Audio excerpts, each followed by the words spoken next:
बख्श दीजिए, हमारी अम्मी जान को बख्श दीजिए। सजा देनी है हमें दीजिए। हम आपकी अम्मी जान के साथ कुछ नहीं कर रहे आदम खान, और ना ही जलालुद्दीन अपनी बड़ी अम्मी के साथ ऐसी कोई हरकत कर सकते।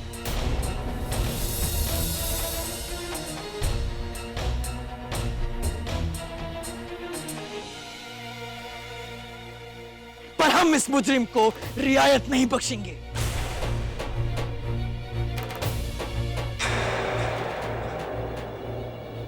बड़ी अम्मी को पेश किया जाए।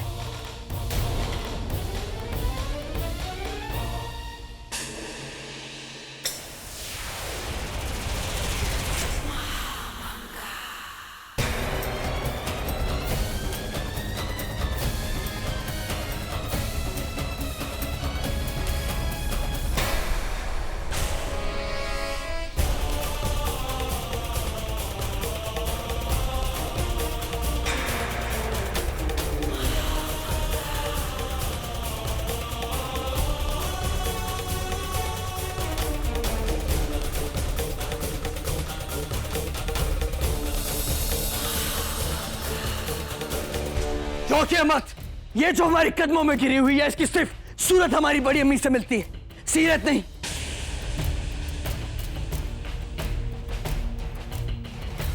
हम ख्वाब में भी अपनी बड़ी अम्मी पर शक नहीं कर सकते।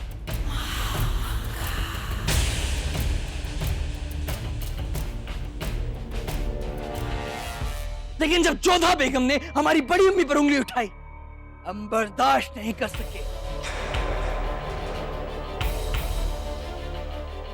लेकिन फिर हमारे जहन में एक सवाल उठा कि क्यों जोधा बेगम हमारी बड़ी अम्मी के खिलाफ ऐसा झूठ बोलेंगी और उन पर उंगली उठाएंगी।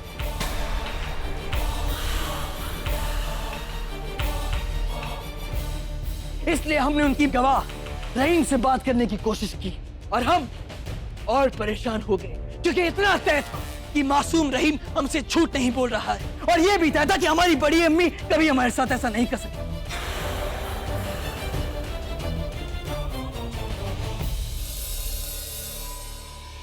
इसलिए हमने खुद इस मामले पर अपनी बड़ी अम्मी से खुलकर बात करने का फैसला किया, और हम उनके पास गए। हम नहीं चाहते थे कि हमारी तहकीकात सामने आए, इसलिए हमने खुफिया रास्ते से बड़ी अम्मी के पास जाने का फैसला किया। ये धुआं कहां से आ रहा है? बड़ी अम्मी और चिलम?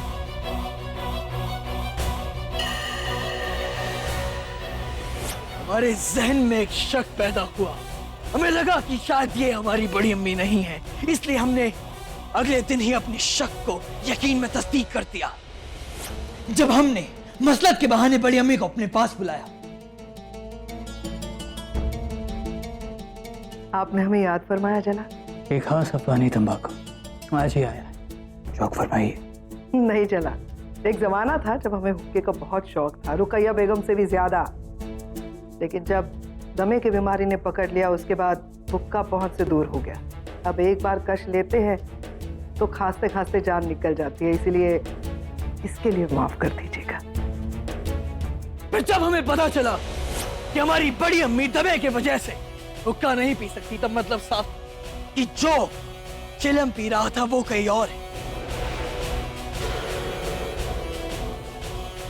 लेकिन फिर भी हमने अपनी तहकीकात को 2 दिन और जारी रखा।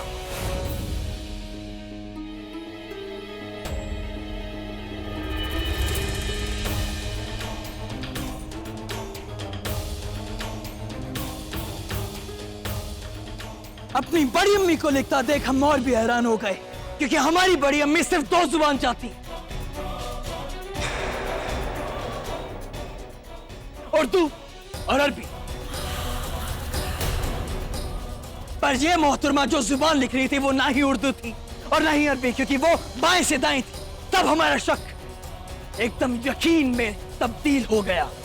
बड़ी अम्मी, आप तो जानती होंगी कि किस तरह हमारी फूफी जान कुछ मालूमात इकट्ठा कर रही हैं हमारे मरहूम वालिद शहनशाह हुमायूं के बारे में, और उन मालूमात को वो एक किताब की शक्ल देंगी। जी जानते हैं हम आपसे दरख्वास्त करते हैं कुछ और मालूमात जानने के बारे में। कहिए, क्या मदद कर सकते हैं? आप तो जानते होंगे कि किस तरह हमारे सगे चाचा कामरान ने हमें हमें किले के बुर्ज पर लटका दिया था, है ना? हाँ हाँ, कैसे भूल सकते हैं हम वो दिन। और याद होगा आपको कि किस तरह हमारी अम्मी जान हमीदा बानो ने उन बरसते फूलों के बीच कूद कर हमारी जान बचाई थी। बहुत बहादुरी का काम किया था मलिका आजम ने। अगर वो वक्त पर ना पहुंचती तो खुदा जाने क्या होता, शायद हम आपको खो देते। हकीकत ये थी कि हमीदा अम्मी जान ने हमारी जान नहीं बचाई, खुद बड़ी अम्मी ने हमारी जान बचाई थी। हमारा ये तीर निशाने पर लगा और फिर हमने ये हुक्म दिया अपने महरूम वालिद शहंशाह हुमायूं साहब के वक्त के तारीख नवीसों और किस्सा को फौरन हमारे सामने पेश किया जाए, ये सोचकर कि शायद वो हमारी मदद कर सके, और उन्होंने हमारी मदद की। जनाब, आप हमारे मरहूम वालिद साहब के ज़माने के, अब आपसे जानना चाहते हैं कि क्या कोई शख्स किसी की हुबहू शक्ल अख्तियार कर सकता है? बेशक, ऐसे बहरूपिये बहुत थे जो किसी की सूरत अख्तियार करने का फन रखते थे। आपके खुद के मरहूम वालिद बादशाह हुमायूं का इंतकाल होने के बाद 17 दिनों तक मुल्ला बेकशी को उनके ही जैसे झरोखे पर बिठाया गया ताकि कोई दुश्मन हमला न कर दे। और क्या कहीं और कोई जिक्र है इसी बात का? दास्तान अमीर हमजा के बारे में नहीं सुना? अमीर हमजा साहब खुद किसी की सूरत इख्तियार करने में माहिर थे। आपके किताब खाने से दास्तान अमीर हमजा ले आया हूं। गुज़रे जमाने में कारीगरी बहुत इस्तेमाल की जाती थी। खुद को दुश्मनों से बचाए रखने के लिए अक्सर बादशाह और वजीर ऐसे बहरूपियों का इस्तेमाल करते थे। तब हमारे सामने तस्वीर साफ हो गई कि जो हमारे सामने बड़ी अम्मी बनकर बैठी है और जिन्हें रहीम ने केसर में धतूरे का मिलाते देखा, वो बड़ी अम्मी नहीं बल्कि एक बहरूपिया है। और अब इस यकीन को पुख्ता करने के लिए हमने इसे अपने सामने बुलाया।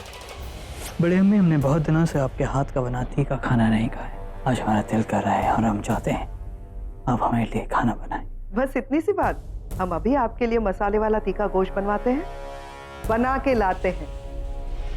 हमारी बड़ी अम्मी की शक्ल अख्तियार करने में ये कामयाब हुई, पर हमारी समझ को समझने में ये कामयाब ना हो सकी। इसलिए इन्हें पता ही नहीं था कि हमें तीखा खाना पसंद ही नहीं, और हमें तसल्ली हो गई। फिर वक्त था इंसाफ का, कहीं खबर पाकर ये महल से रवाना ना हो जाए, इसलिए हमने सख्त पहरा देने का हुक्म दिया और आज रात ही इस दरबार का ऐलान किया।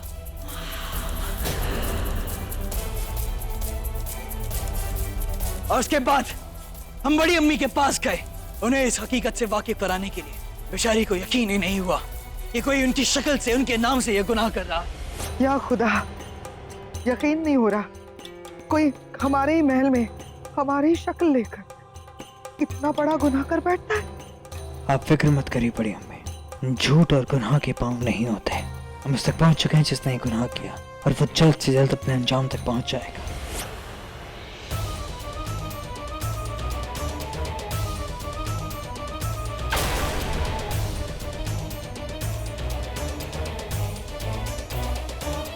अब इससे पहले हम तुम्हारा सर कलम करते हैं, हम ये जानना चाहते हैं कि तुमने क्यों हमारी बड़ी अम्मी की शक्ल अख्तियार की, और क्यों हमारे होने वाले बच्चे का कत्ल किया तुमने।